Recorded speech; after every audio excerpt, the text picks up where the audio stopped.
It is my pleasure, great pleasure, to introduce our next guest, Bill Doherty.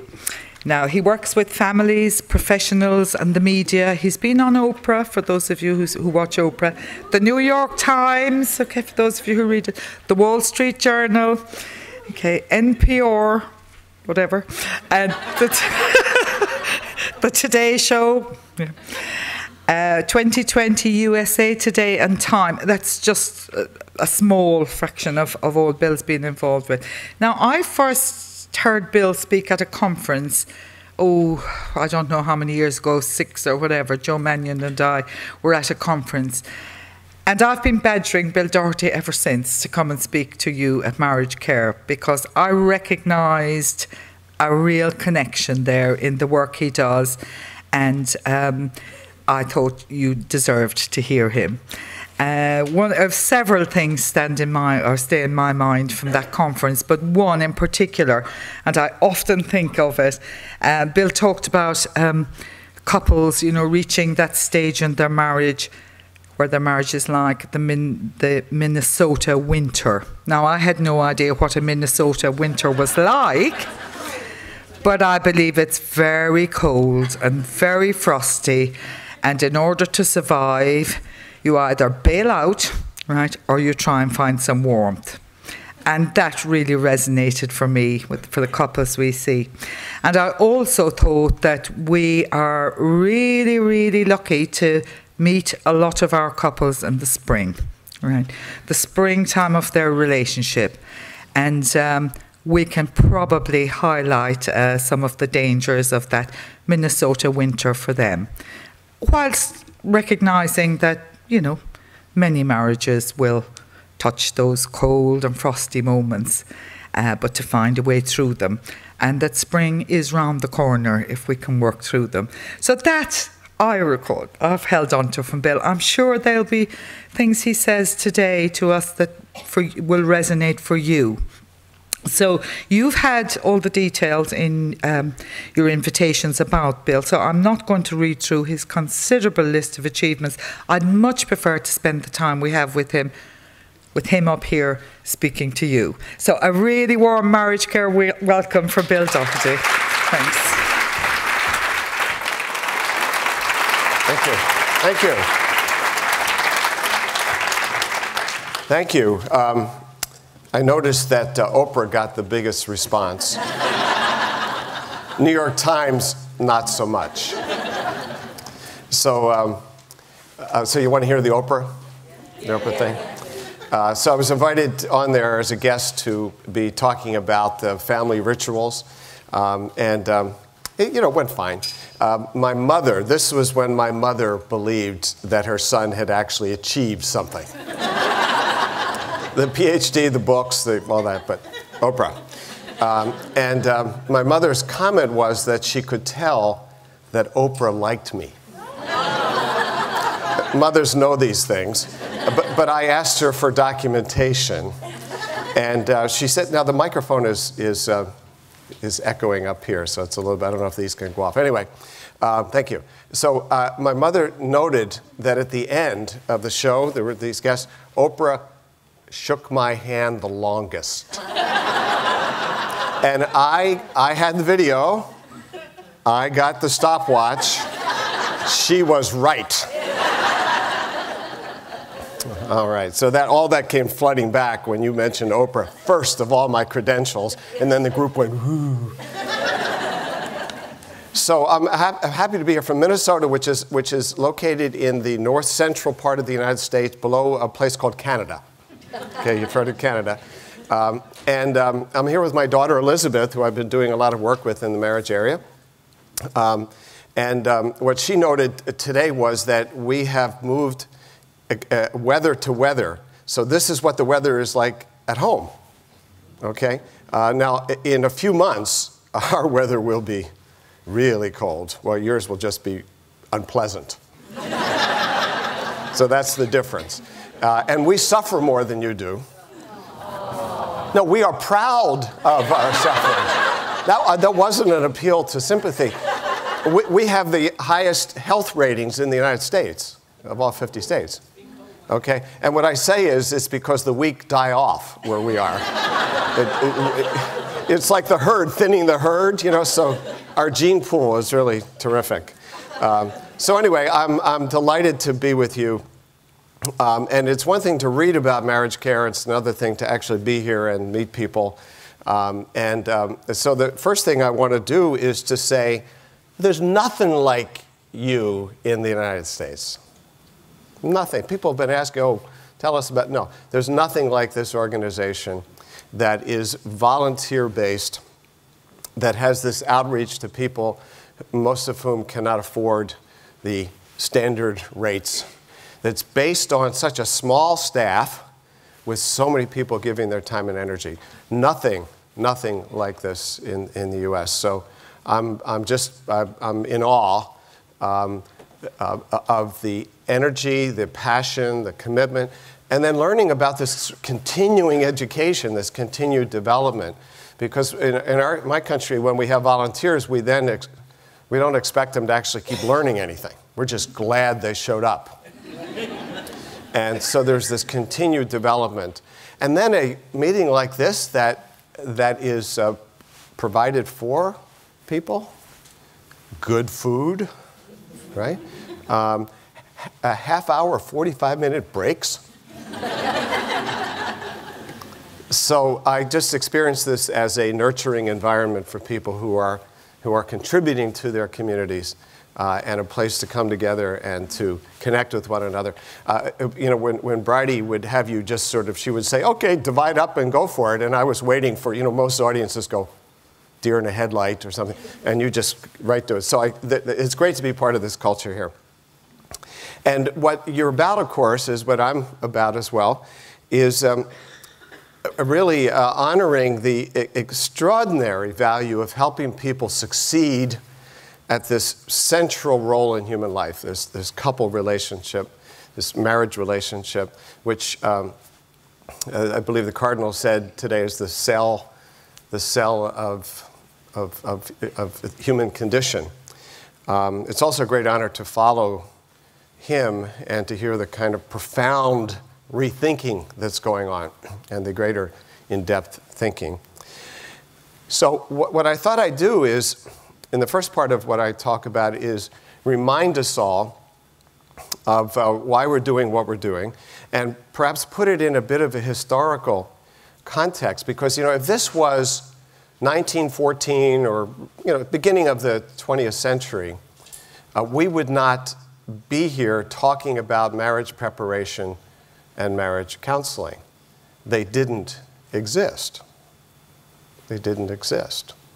And one of the reasons they didn't exist is that marriage was a different institution. It was a different relationship at the time.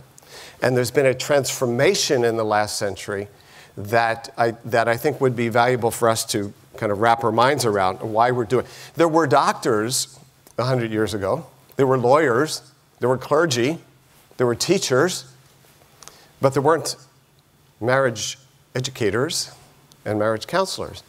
So I invite you to, before I tell you why I think this is, why we are here, I invite you to ask yourself, well, why?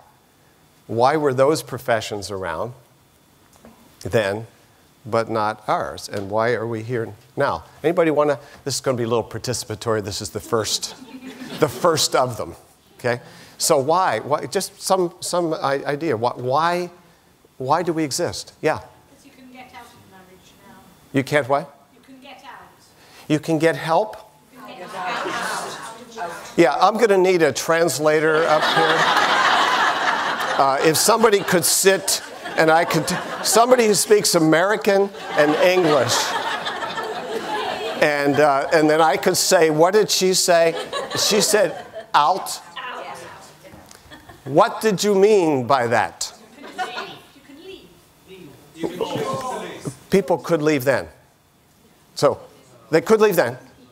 Yeah, they could. So I think that's a piece of it. Divorce has gone way up, but people could get out. Yes? People's expectations are very different with marriage now. Yeah. Yeah, and which relates to the getting out, so I don't mean to dismiss that, but it's not just legal changes. People's expectations have gone in what direction? Yeah, up. Up, I got that, that was up. Yeah, it's good. When you speak to me, signal too. So if you had said out, then I would have gotten it the first. Somebody else, yes? It's the negative impact that has on the family unit. Yeah, are these very high expectations, which we don't always meet, right? And then the unraveling. Somebody else had one? Yes? The role of women. The role of women. The role of men as well.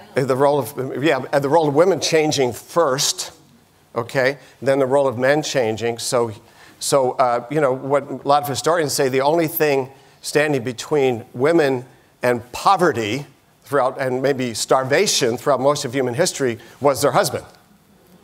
Okay? So now there are much more protections and much more women's opportunity to live independently. So that's a huge one. Yes? Maybe their faith kept them together. Maybe more faith. There was certainly a lot of stronger religious and social barriers to leaving, for sure. Okay? Yes? I think the marriage contract then was different. The marriage contract. That everybody knew exactly what the rules were. They knew the rules. You didn't have to negotiate things from scratch. Okay? Think of what you do in marriage prep is like work it out, communicate, conflict resolution, make it up as you go.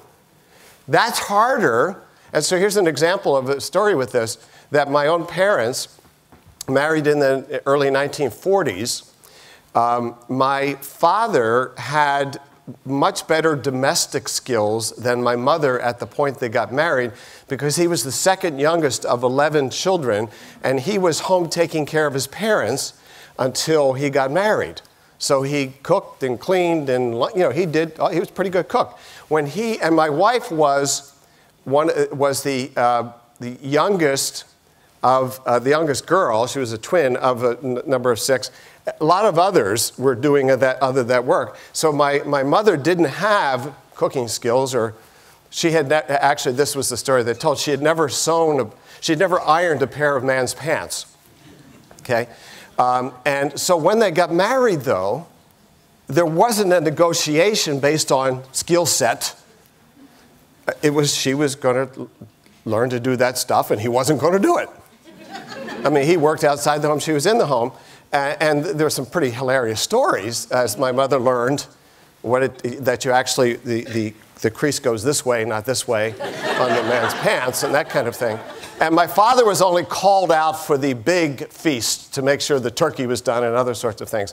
So those are the traditional gender roles, okay? And they required less in the way of negotiation and interpersonal skills.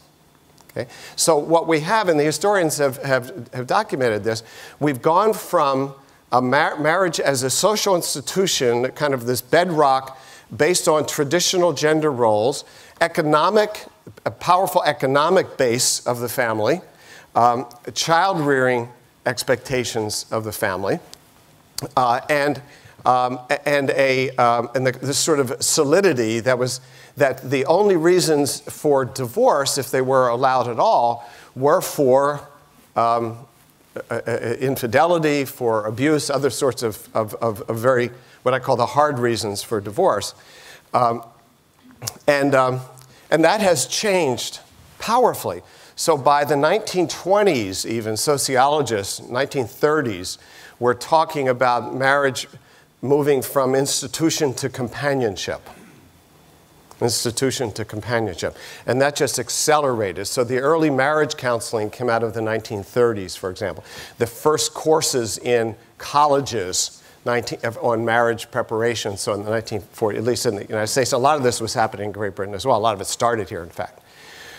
So we moved from institution to what I also call the psychological marriage. So if there's the traditional institutional marriage, we've gone to the psychological marriage, which is based on high expectations.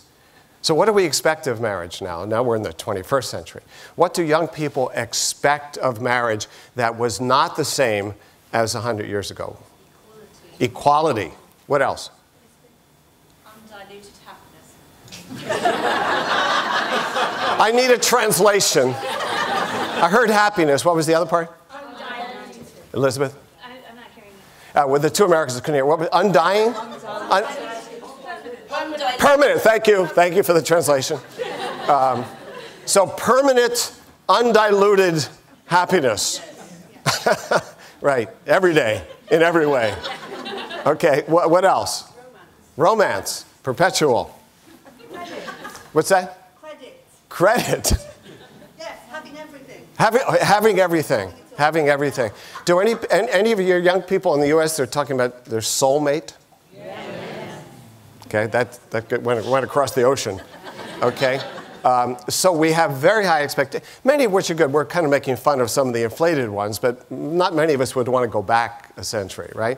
We're looking for friendship, companionship, fulfillment, equality, happiness. But the problem is that some of these cannot be met by any relationship in life, okay?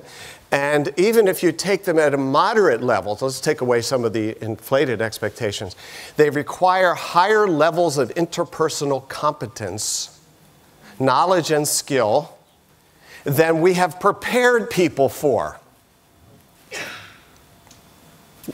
Higher expectations not met with preparing our population. It would be like all of a sudden we're expected to be able to deal with computers and so on, but when nobody's prepared for, some of us of my generation actually know what that's like. You get that lag, okay? So we have this huge cultural lag, and that's what gave rise, I believe, to the professions that are represented in this room. That we need that in fact, 125 years ago, not many people would have thought that you would need to prepare for what this bedrock institution was. It's a given. These are givens. The responsibilities are there, and then you meet them. What marriage required was character, not skill. Okay? Now, they would say adjustment, love, caring, but mostly character. You got to be a good person, and then you can succeed in marriage if you're married to a good person. When I was in graduate school in the 1970s, I met the only British lord I've ever met. And I've never had a chance to tell this story in the Lord's kingdom here. He was the father of a fellow graduate student, and we were all living in family student housing. And we had these tiny little apartments, and I remember going over there to meet him. We had a little party, and he was dressed much better than any of us were in the 1970s. And he asked me what I did, and I said I was studying marriage and family. And then he said, and I won't get the accent right, of course, but he said, frightful thing these young people are doing nowadays. They're throwing away a perfectly good marriage simply because they fall in love with somebody else. And I've quoted that for many years in the States with the same response. There was a wisdom there. What was the wisdom? Could somebody articulate it? So somebody raise your hand. Yes? Throwing away a perfectly good marriage. Right, but so that's what he said.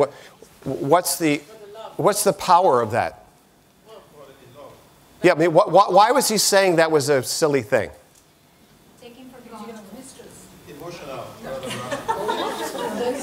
Okay, I'll give you the answer.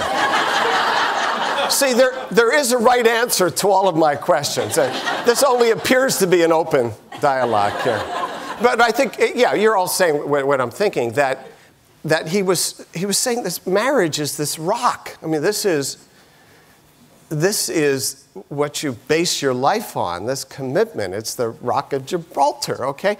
And that feeling in love with somebody else, being infatuated with somebody else, should not threaten this. Should not threaten this. And so if you want to think of an analogy, for those of you who have had kids who became more difficult as they reached the teen years, for example, and you're a teacher or whatever, you might actually like one of the kids you're teaching better than your own. Okay? If you were asked to list the positive qualities that would come to your mind, okay? But you don't say, well, maybe I'll like adopt this kid and farm this one out. I mean, it just, and you don't say to your 12-year-old daughter, you know, we've had 12 good years. I would take nothing away. Well, let me say 9 of the 12 have been pretty good. But I think it's time we both explore new horizons, right? And you're laughing because we still fortunately have a cultural norm that parenting is forever, and that, of course, extraordinary circumstances can intervene where you have to put your child somewhere, you know, with great tears and anguish because they need to be cared for more institutionally, but you're still the parent, right? So we have that, and that's why I met another 12-year-old. You know, sorry to bring you the news, is farcical. So that's part of what he was indicating. And then a few years later, I saw a movie called Lovers and Other Strangers. Came out in the 1970s in the U.S. An otherwise undistinguished movie. Don't worry about it if you haven't seen it. But if you do rent it, it's based around an Italian immigrant family in the United States and the wedding of one of their sons, their younger son. And the older son, Richie, announces to his parents the day or two before the ceremony that he's getting divorced. And there's this great scene. Beatrice Arthur was the mother, and I forget the father's name. And they're saying, Richie, what's the story? And he said, well, we're not in love anymore. And he said, we're not happy. And they said, well, okay, Richie, yeah. What's the story? What's the story? Because they were old school, and the story would be an affair, abuse, addictions, right? Like something big has happened. And not happy didn't compute. So there's this great scene then where the father says, what do you mean happy? You think your mother and I are happy? and Richie says, what do you mean you're not happy? And they went, no, we're not happy. And then they say, we're content. And then the father says, you see me running around the street going, I'm happy, I'm happy, I'm happy, I'm happy. And then Beatrice Arthur, who's holding a little pitchfork, kitchen utensil, looks at Richie, shakes it, and says this memorable line, don't look for happiness, Richie. It'll just make you miserable. Okay? And so none of us would want to go back, I assume, a century. But we have this conundrum now that we expect marriage to be a lifestyle that makes me happy. Okay? So I have a book called Take Back Your Marriage, in which I base it around the idea that the psychological marriage, so we went from the institutional, traditional marriage in the mid-20th century to the psychological marriage, and we still had fairly high levels of marital stability. So the 50s into the mid-60s in the US, and I know these rates were similar in your country, we had a growing interest in more egalitarian, love-oriented marriages, but we had still relatively low divorce rates. And then it began to explode in terms of divorce rates. And my argument is that we moved to what I call consumer marriage. Marriage as a personal lifestyle choice that's designed to make me happy. And that even religious ideas like the soulmate, that's a sort of a spiritual sort of thing, can be distorted in the language of the consumer culture to be an entitlement to have somebody who understands and gets me. Such that, and here's an example from some of our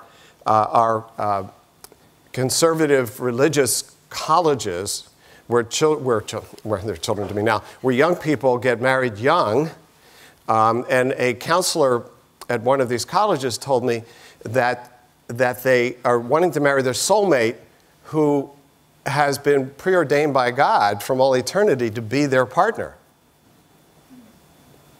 So they find that person, they think.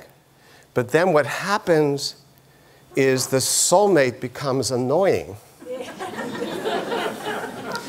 As the friction occurs, as people really learn about each other. And then what some of these young people do is to say, this isn't the one. And so you divorce, and then you look for the one. So there is one who God has chosen for me, but it happened not to be you, my dear. Okay? And so there's a way in which the kind of personal entitlement expectations can co-opt religious, spiritual, and other sorts of themes. So we are in a difficult era. And so I want to be, in my talk, I want to be both encouraging of what we do and also challenging. So this will be my first challenge. If we're not careful, our emphasis on knowledge and skill to have a flourishing, great relationship. So take what I just said a minute ago and what I said now. What am I going to say next? What's the potential danger of our emphasis, which I fully believe in, by the way.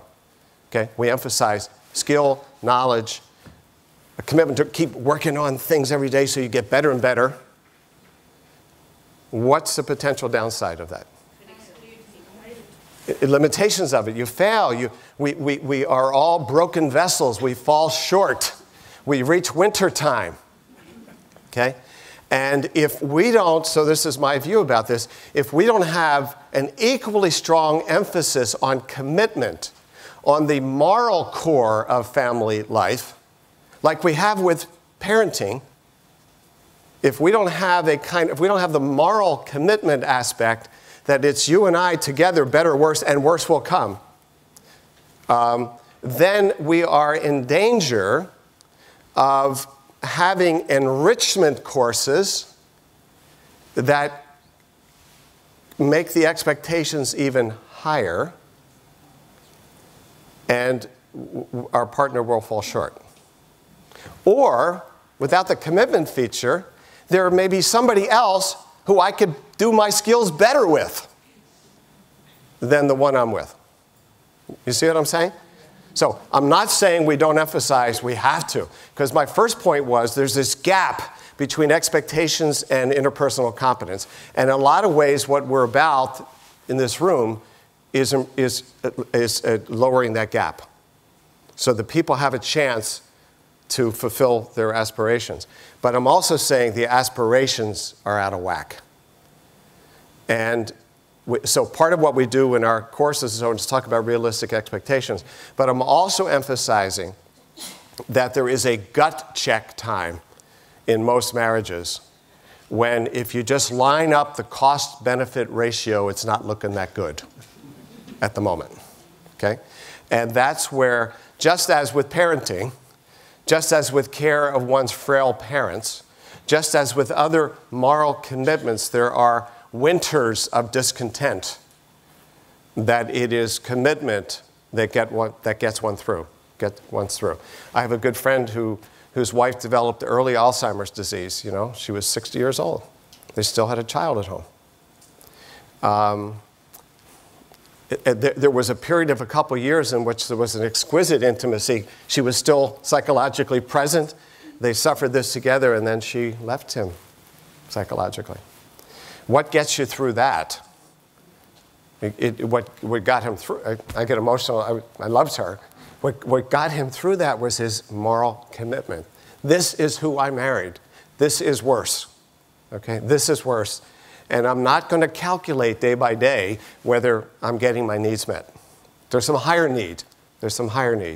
And that's part of what, in marriage care, that's part of what you bring. I mean, you know, there's some of what the Cardinal was talking about here is something deeper. Because my belief is that when marriages get in trouble, people have to find a well of something that isn't just their everyday skills and their everyday knowledge. There's something deeper that they call on.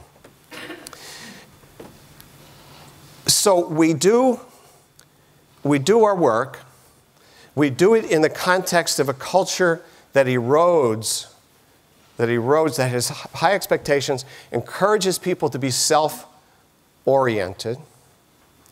And we then, I'm saying, we have to see ourselves as a countercultural force, not just as a provider of knowledge and skills. We have to be seen as a countercultural force. So then I say, okay, so this would be challenge number 2. Why do only 25% of couples, according to your data, and that sounds like a really good high number, why would only 25% go on their own? And that's saying they would go on their own to marriage prep. Why? So I'm laying out the dilemma now. In my country, hardly anybody does marriage prep unless they are required to by their faith community in order to get a religious ceremony.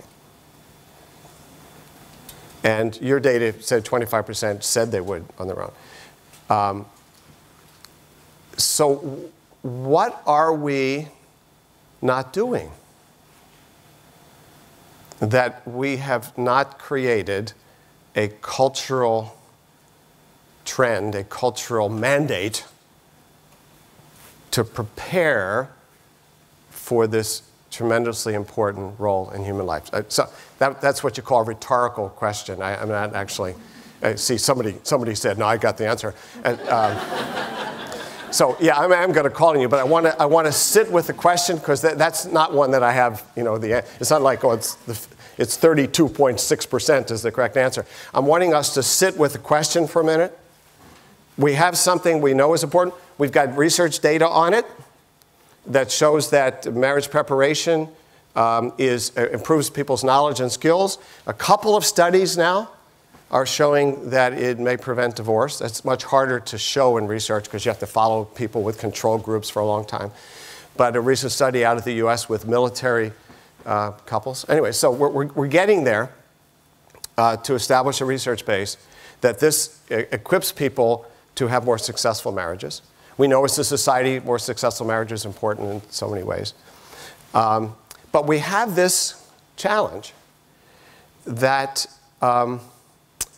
it's even highly subsidized or free, marriage prep does not attract a lot of voluntary participation.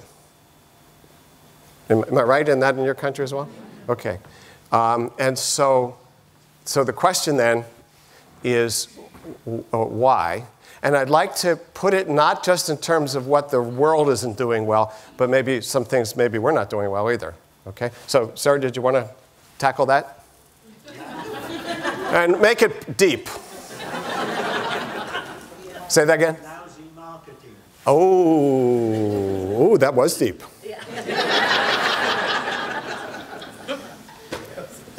The way we do it, there's a split between the different organisations who are involved in it. The church and ourselves, and there's a split. Responsibilities. Just has not been addressed. Yeah. So there's not a kind of unified message even within the organizations that do this. There's this big split. Okay, interesting. Yes? I think there's also an issue about, if you frame this as wedding preparation, for example, people might gravitate to. But I think there's an issue of people seeing wedding as opposed to marriage.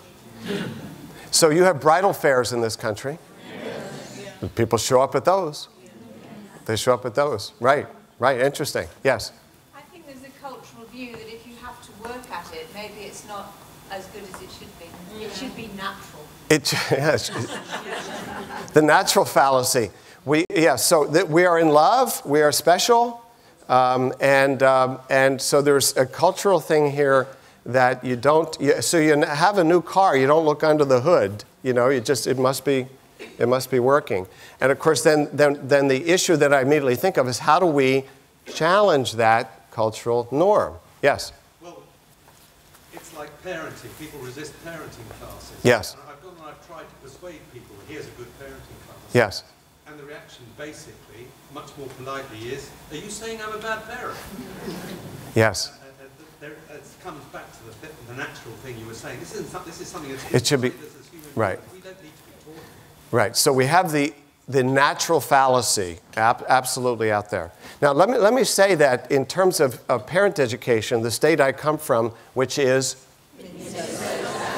which in terms of hot or cold is, thank you. This is just the review quiz, because you're not going to remember anything else, except this is a guy from Minnesota where it's cold, and that's enough. That's enough. It spreads world understanding. But in my state of Minnesota, there is something called early childhood family education that involves parent education and both parent education groups and parents and kids interacting together for kids 0 to 4. And 40% of the, and it's run through the schools, 40% of the families with children ages 0 to 4 in my state go to that program. It is implemented by law. Every school district is required to offer it. Okay, right. So that's right. So it was started by a legislator who had been a juvenile court judge. I don't know what you call that in this country, but dealing with teens in trouble. And he said, we need to back this way up. We need to have parent education. When he left the legislature, he went around the state, assembled a lot of professionals, and also he was a politician and a lobbyist. And this was also in the 1970s when there was more money. And he got a constituency together to support this. And so every school district is required to have this. But then it became a norm. It became a norm. Mothers who are pregnant hear from their friends about, it's called ECFE classes. You get visited in the hospital after you deliver by somebody from ECFE giving you information about where the classes are. And there is this social norm that occurs, this social norm that of course you will check this out. Okay? So part of this requires higher up support, okay, which you have more than we have. Your national government supports marriage initiatives much, well, our national government does very little and our states do almost nothing, okay? So you do have more of that. Now, it can be more. What I'm hearing is there's been ambivalence maybe at the top church leadership, and maybe that'll get changed. So you need that larger support. You need practical programs in place. You got a lot of that. But then you need cultural renorming. And you're dealing with the millennials, the 20-somethings into the 30-somethings. And I heard a new expression recently, and I was saying to my daughter Elizabeth, I've been meaning to mention this to you because Elizabeth is in our field, but she also knows a lot about marketing, the internet, and the others. And the term is, I just heard this the other day from a specialist in marketing, FOFO. FOMO, FOMO. Fear of missing out. Fear of missing out is a huge part of the human experience. We are tribal people, we humans, and when there is a trend, when there's something you do, people don't want to miss out, particularly young people don't want to miss out.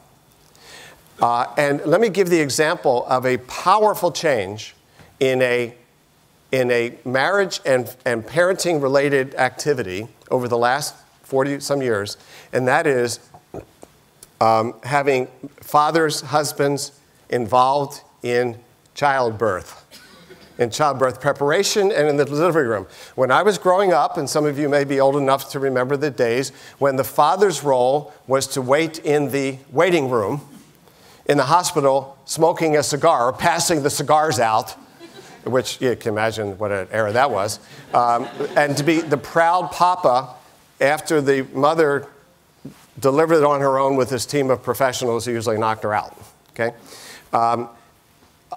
My first child, born in 1973, we were part of the early generation because we happened to live in a pocket of a state in Connecticut where the obstetricians were for prepared childbirth involving fathers. So I was that early generation in my country who were involved with my wife through a series of classes to prepare there during labor and delivery. Powerful, and there's good research, powerful bonding experience, both for the couple and for the father and the child. In 40 years in my country, it went from a, you did what? Was that, you're going to faint, it's bloody, all this sort of thing. It went from, you had to be sort of this sort of elitist hippie type guy who'd want to do it, to now, you are a wimp if you will not be there for your woman, right? I mean, in my country, I don't know if does that happen here? It's normative.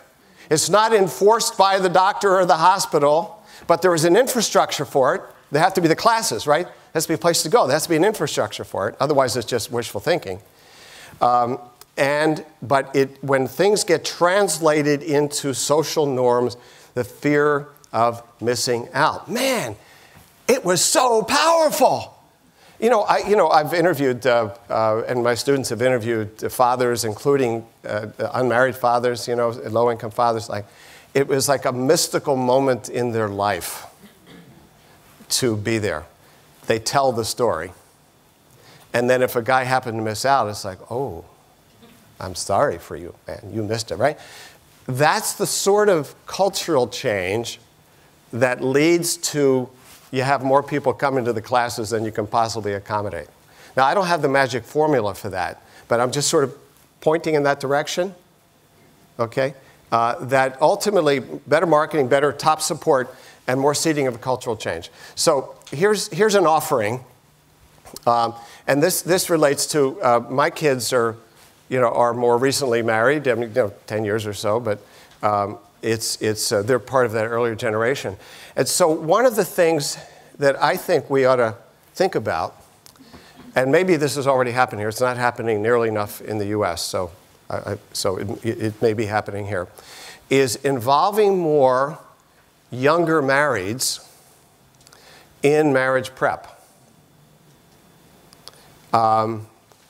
Because the social norming I talked about occurs more at the peer level and peer to just above level than it occurs from an older generation to a younger. We need the older generation, so I'm not suggesting anybody over 40 just retire and hand it over. We need both. But the sense like this is a cool place to be and hang out and learn some things, I think occurs. It's harder to get that going without people who they can identify with. And I'm experimenting with this now. I'm doing a project with in a fatherhood program. So these are now really getting really big in the U.S. And our federal government is really putting funding into fatherhood programs for low-income fathers who often are disconnected from their kids. The relationship with the mother has broken up, and these fathers are disconnected. But they yearn to be connected to their children. And so there are fatherhood centers where men can go, and they get free help. They get some educational help. They get their high school diploma. They get job counseling. They get parent education. They have support groups. If they've had trouble with the law, they can sort of work some of that out. If they have what we call child support payment issues, they can. So multi-service. And they get help in learning how to relate to what we call the baby mama, okay? The mother of their children who they've broken up with, because they have to learn to relate to her respectfully, in order to be able to see their child. But these programs have never dealt with couple relationships outside of co-parenting with your ex. You follow what I'm saying? Okay. And I've been working with the fatherhood program there for a while, and then I kept bringing this sort of marriage and couple thing forward. And what the people in the program began to see was that the men in the program who are getting their feet on the ground and getting reconnected with their kids and getting jobs and so on, they are reconnecting to new female partners. They are recoupling.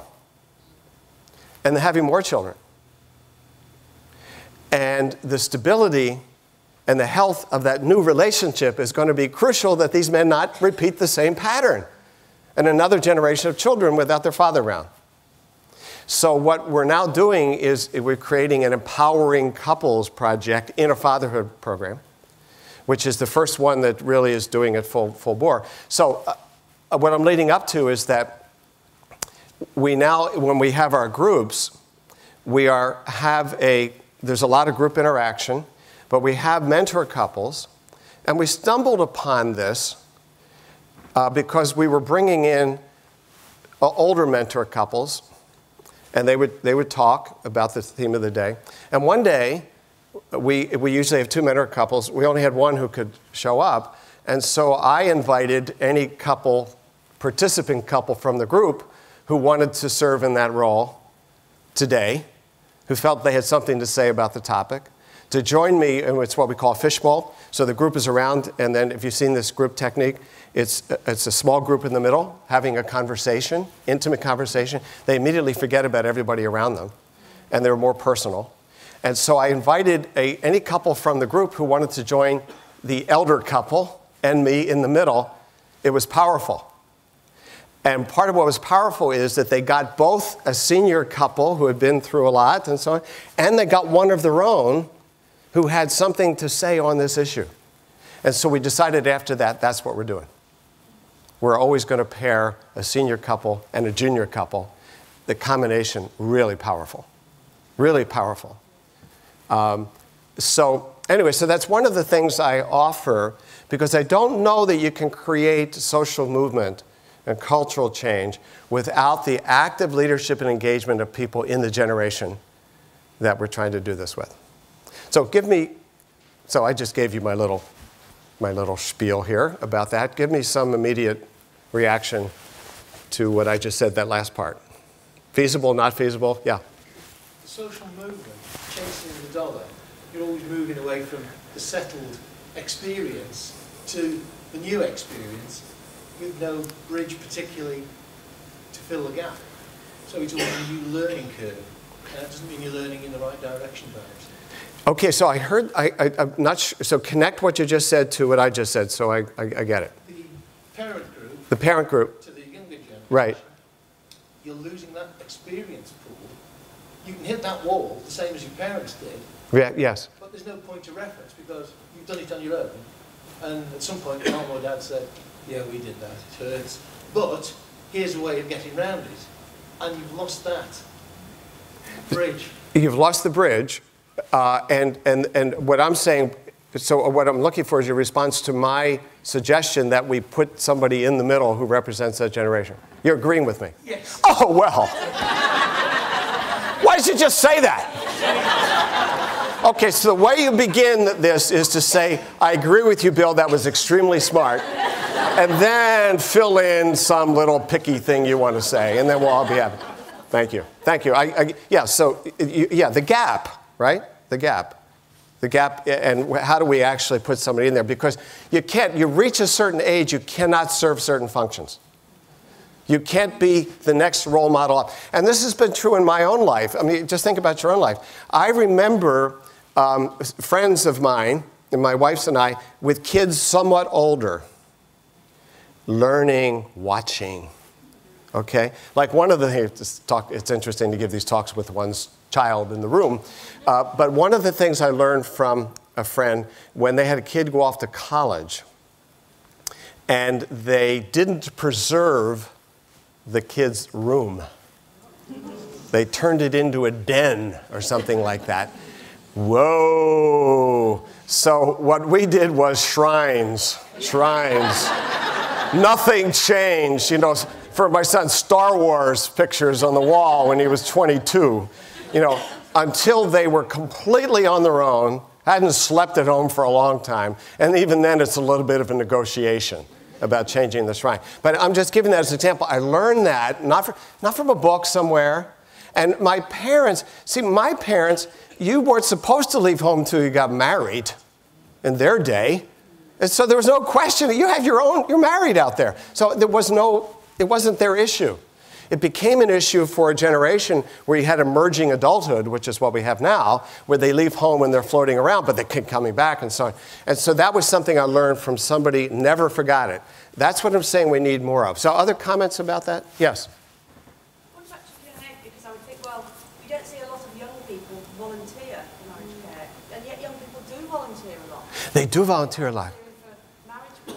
Yes. Maybe because chicken and egg, because they don't see it as an important issue. So once you get the ball rolling, yes. how do you start that? Well, a lot of my work is really community organizing work these days. So this Empowering Couples project I'm referring to, we have a leadership group of couples, and we meet every month, staff and couples, to plan everything we do. So my point is, young people will only join us if they are invited and they're seen as crucial, essential, can't be done well without you. That's why people sign up. That's why you're here. If marriage care, hey, we could hire people, we could do volunteers, what the heck, why don't you volunteer? No.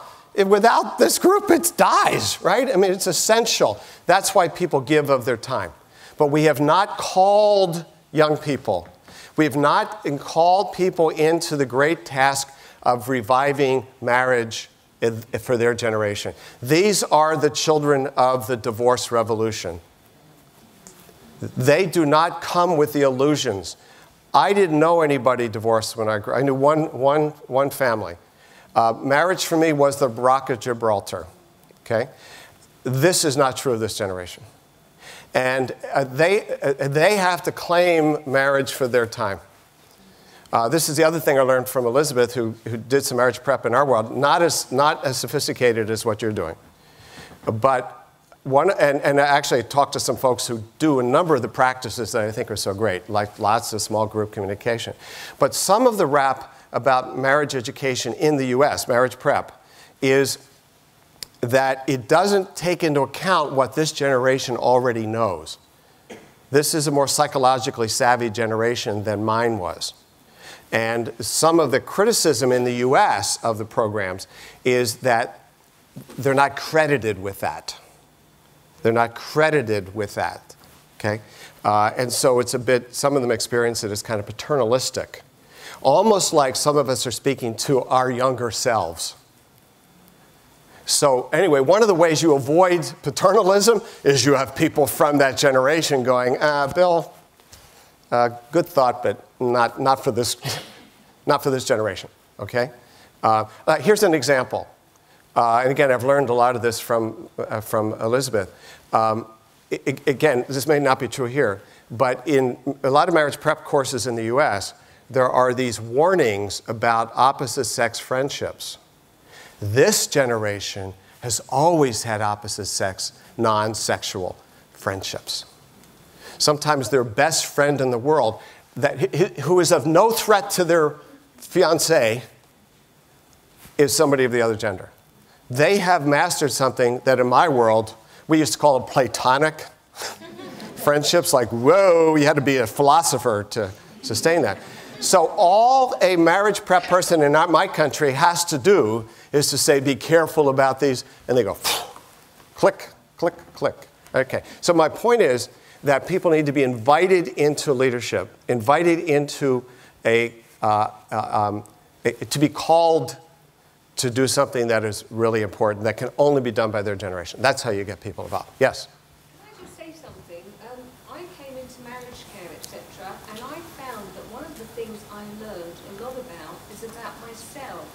Is there a way in which, instead of concentrating on couples, that we could say to people, you learn so much about yourself, and you're helping yourself. Interesting. And in which way you can help to form a life that you want. It's a selfish thing, but in actual fact, by doing things for yourself, you're actually helping others. So that's a very interesting point. So what she said was that there perhaps could be more of an emphasis on what you're going to learn about yourself, for yourself.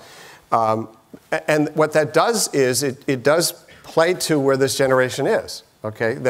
And then, of course, as long as it's balanced off by the commitment and the other kinds of things, I'm going to, after the break, when I talk about a new form of counseling that we have for couples on the brink of divorce, one of the things we emphasize of why you might try marriage counseling, even though you're leaning out of the marriage, is that you can learn some things about yourself that you could carry over to your next relationship.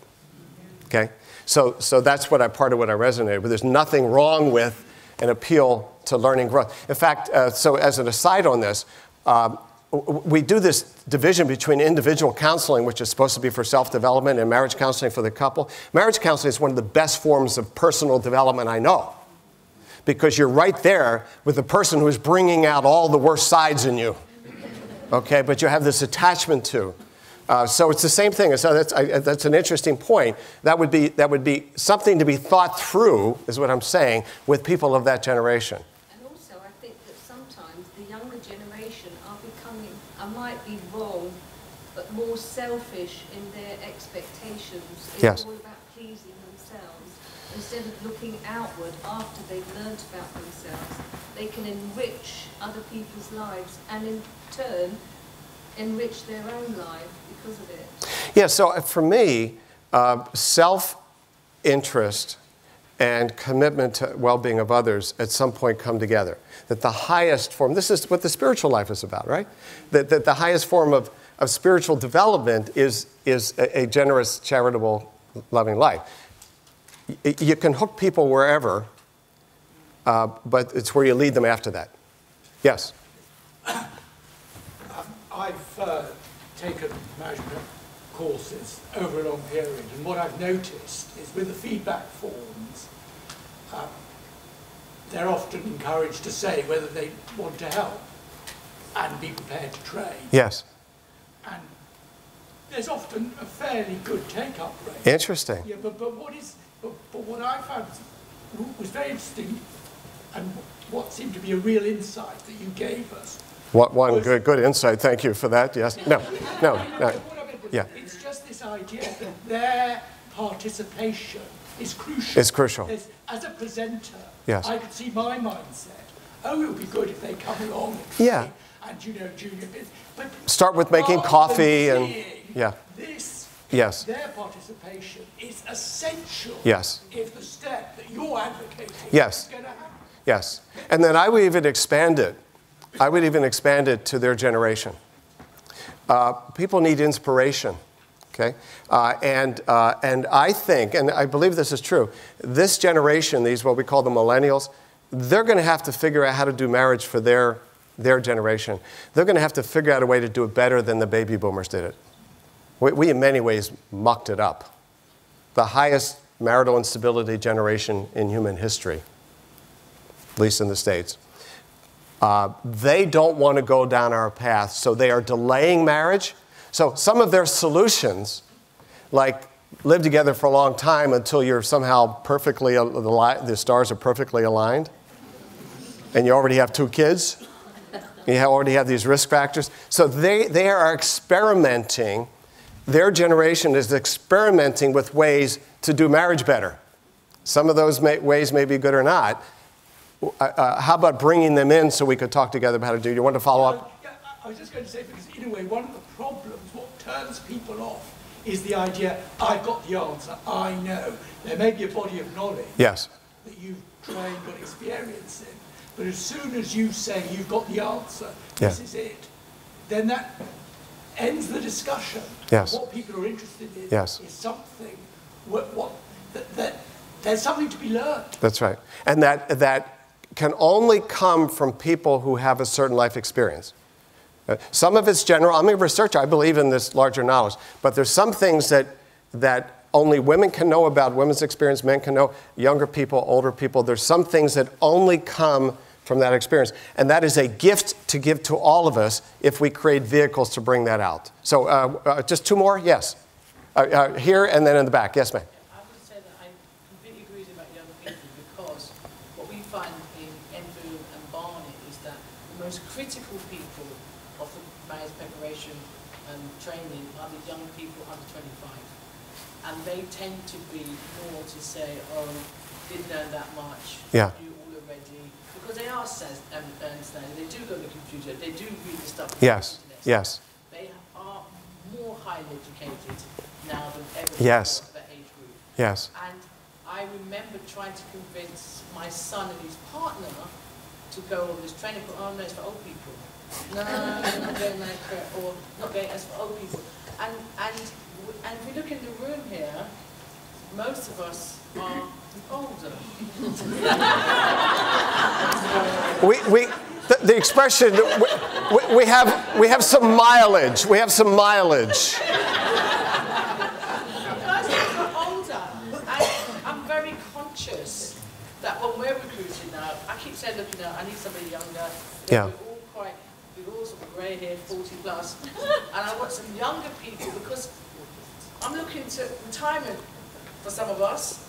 Bridie won't permit that, no. To give credibility at the training course, you've got the breadth, not just of gender, ethnicity, but also of age and experience. Because you do want people who can understand what it's like to be the first 5 years. It's a long time for some of us to remember the first 5 years. That's right.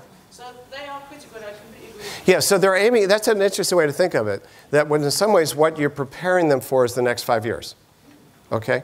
That's an interesting way to think of it because then other changes start to kick in. But the thing I'd add to that is that they can't just be invited in to do the curriculum that we have developed. They'd have to be invited in to develop experiments with doing differently. And so here's one of the biggest problems with our interventions. Dosage. Dosage. How much time we have with people. Okay?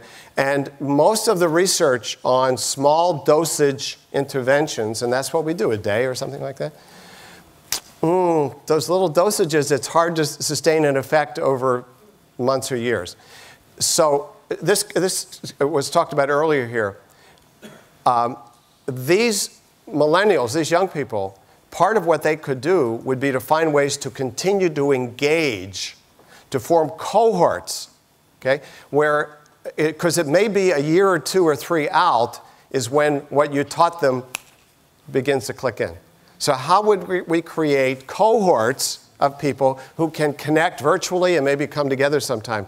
So and I know what I was saying is not inconsistent with what she was talking about, but the mistake that could be to say we need more people, junior people, to do what we are already doing. It has to be, we have to be open to transforming and to have more connections. So one more comment in the back, yeah.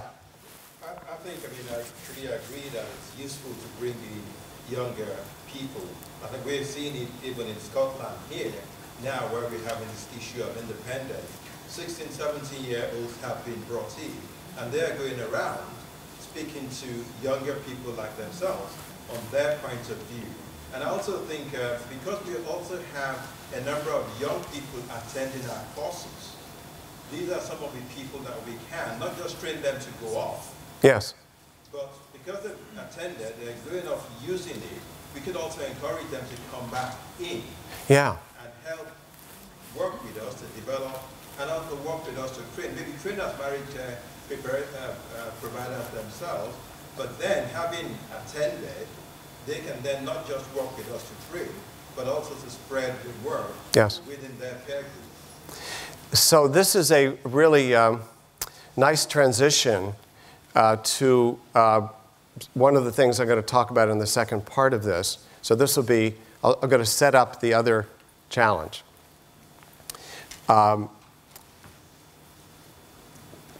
People come to our programs. They come, particularly, they don't go to us marriage counselors. So I'm both an educator about marriage and a marriage counselor.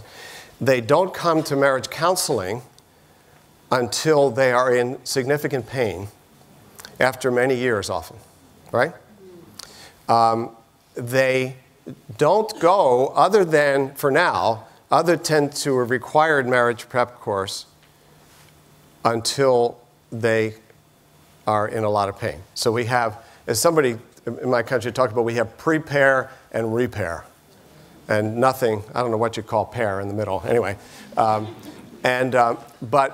one of the things that we know is that, okay, so let me ask you this. Where do people turn first when they have concerns, problems, minor, moderate, severe concerns, complaints, problems in their marriage? Where do they go first? Don't call out. Think about the question. There's always the, I was in 3rd grade. Then nobody else has a chance to think, Bill. Slow them down. Okay. So that's the question. Where do people turn first? And I literally mean first. Friends and family.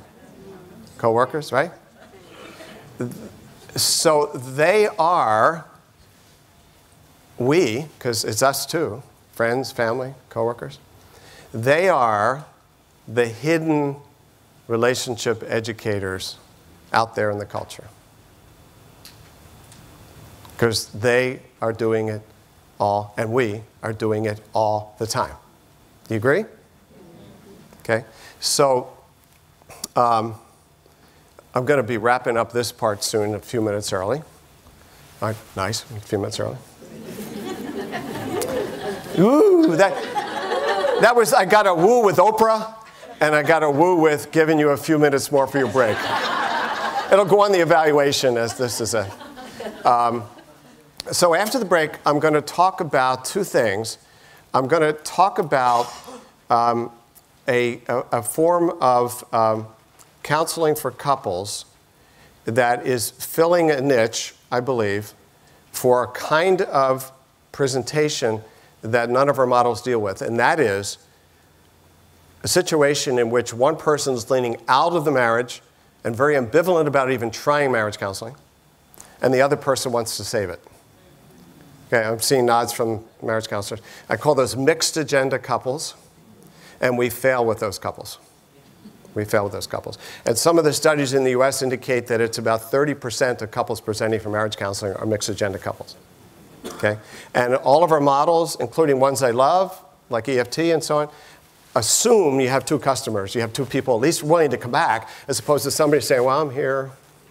You know, where there's sort of, somebody has shown up and the other. So that's a niche that I want to spend a little time talking about, because that's one of the things that I've helped to develop in the US. And we call that work discernment counseling, pre-counseling.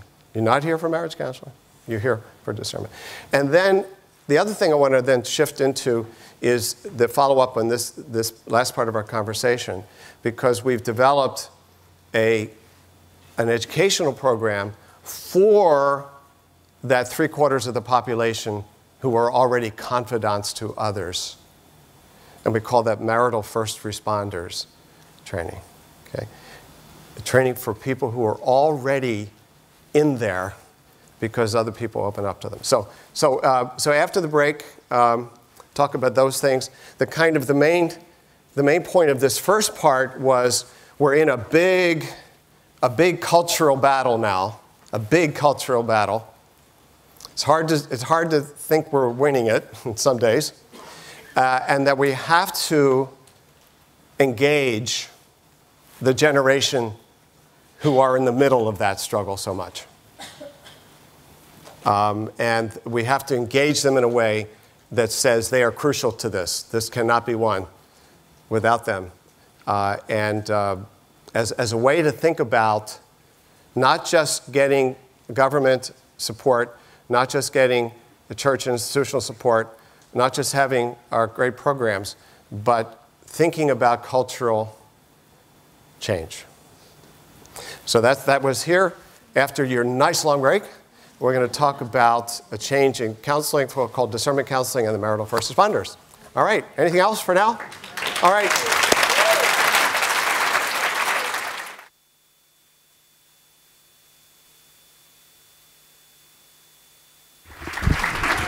Thank you. Bill, can I ask you to hang on for a moment? We're going to hand out some certificates now to some of our counsellors. So, Stelios, if you wouldn't mind just getting me the list there. Bill, thank you so much. I mean, you've given us a real challenge. I really felt included in that talk. You were addressing young people, and so thank you for that. We all have our illusions, and that's good. It's good. Never strip away those. And denial is not just a river in Egypt, you know. Yeah. I'm learning not to make fun of this man's talk. So, thank you. And it's good, actually, there's some real challenge, I think, for us in that, and challenge to us as an organisation that relies on recruiting volunteers. So, the time commitment that we've required to do what we do now. And I think that's the big challenge, is whether we're prepared to rethink, some of the ways we do things. So thank you for that. Okay, so a bit like the Cardinal, Bill's going to shake your hand, and we're going to pose for the camera. And Stellis is going to hand over the certificates. Let me just get that up there as well in the background. So, only a few names here. So first up, Tracy DeMarco for a certificate in relationship counselling. Where are you, Tracy? No? Tracy's not with us, okay. Melanie Parr. Julia Weber. So Melanie's coming up for a diploma in relationship counselling, and then Julia Weber too, and then Sheila Wright, diploma upgrade in relationship counselling. Where are you, Sheila? Why don't you stay up here for a minute, guys? If you come back up, and we'll have a group shot together as well.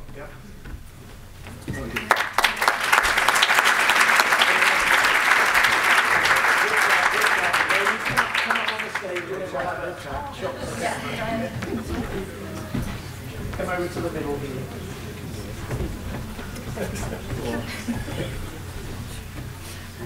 There we go. There we go. Brilliant. Face the camera.